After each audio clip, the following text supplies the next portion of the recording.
گزرے وقتوں کی بات ہے کہ کسی دور ملک پر ایک بادشاہ حکومت کرتا تھا۔ وہ بہت رحم دل تھا، اسی وجہ سے اس کی رعایا اس سے بہت خوش تھی۔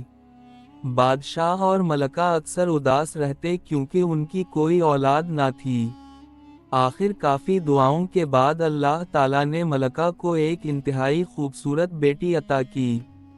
بادشاہ نے شہزادی کی پیدائش پر پورے ملک میں بہت بڑے جشن کا اہتمام کیا اور ملک کے تمام لوگوں کو مدعو کیا۔ اس ملک میں کچھ پریاں بھی رہتی تھیں۔ بادشاہ نے ان 7 پریوں کو بھی مدعو کر لیا۔ دعوت والے دن 7 کی بجائے 8 پریاں موجود تھیں۔ دراصل ایک بہت ہی بوڑھی پری کو بہت دنوں سے کسی نے بھی نہیں دیکھا تھا، اس لیے سب سمجھے کہ وہ مر چکی ہے، اسی وجہ سے بادشاہ نے اسے نہ بلایا۔ جب تمام لوگوں نے شہزادی کو تحائف دیے تو ایک پری آگے بڑھی اور بولی، میں شہزادی کو حسن کا تحفہ دیتی ہوں۔ دوسری نے کہا، میں اسے دیانت کا تحفہ پیش کرتی ہوں۔ تیسری پری بولی، میری طرف سے شہزادی کے لیے شان و شوکت کا تحفہ ہے۔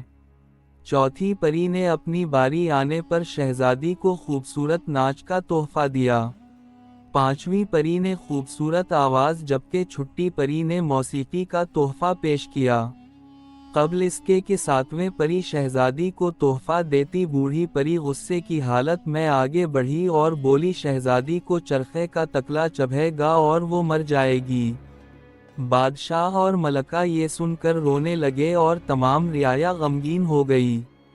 اتنی دیر میں 7ویں پری آگے آئی اور بولی، میری طرف سے یہ تحفہ ہے کہ شہزادی مرے گی نہیں بلکہ 100 سال کے لیے گہری نیند سو جائے گی اور 100 سال بعد ایک خوبصورت شہزادہ آ کر اس کو نیند سے بیدار کرے گا۔ بادشاہ نے اپنے ملک سے تمام چرخے ختم کروا دیے تاکہ شہزادی کو بچایا جا سکے۔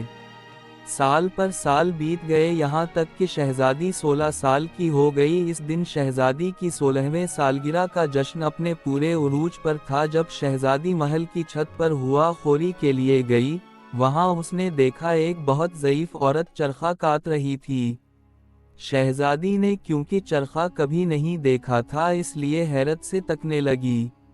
بوڑھی عورت نے کہا، بیٹی یہاں آؤ، یہ لو، اسے خود چلا کر دیکھو۔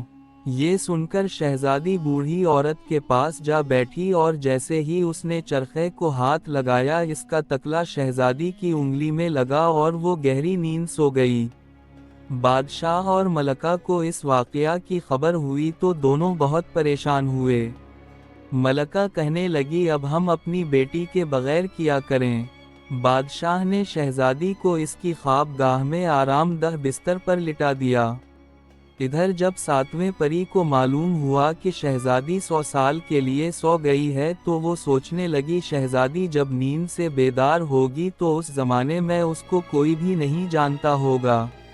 یہ سوچ کر اس نے پورے محل پر جادو کر دیا۔ اس جادو کی وجہ سے محل میں موجود تمام جاندار سو گئے، حتیٰ کہ شہزادی کا پالتو کتا جو اس کی خواب گاہ کے دروازے پر بیٹھا تھا وہ بھی وہیں سو گیا۔ پری نے جادو کے ذریعے محل کے گرد اونچی اونچی دیواریں بنا دیں اور ان دیواروں کے ساتھ لمبے لمبے درخت اور بیلیں گا دیں تاکہ کوئی محل میں داخل نہ ہو سکے۔ ایک روز ہمسایہ ملک کا شہزادہ شکار کھیلتا ہوا اس طرف آ نکلا۔ اس نے محل دیکھا تو پوچھا، یہ کس کا محل ہے؟ لوگوں نے بتایا کہ یہ جادو کا محل ہے، اس کے اندر ایک شہزادی 100 سال سے سو رہی ہے۔ جو شخص بھی اس کے اندر جانے کی کوشش کرتا ہے وہ زندہ واپس نہیں آتا۔ شہزادے نے کہا، میں ضرور اس محل میں جاؤں گا اور اس کا راز جاننے کی کوشش کروں گا۔ لوگوں کے بہت سمجھانے کا بھی شہزادے پر کوئی اثر نہ ہوا اور وہ محل کی طرف چل پڑا۔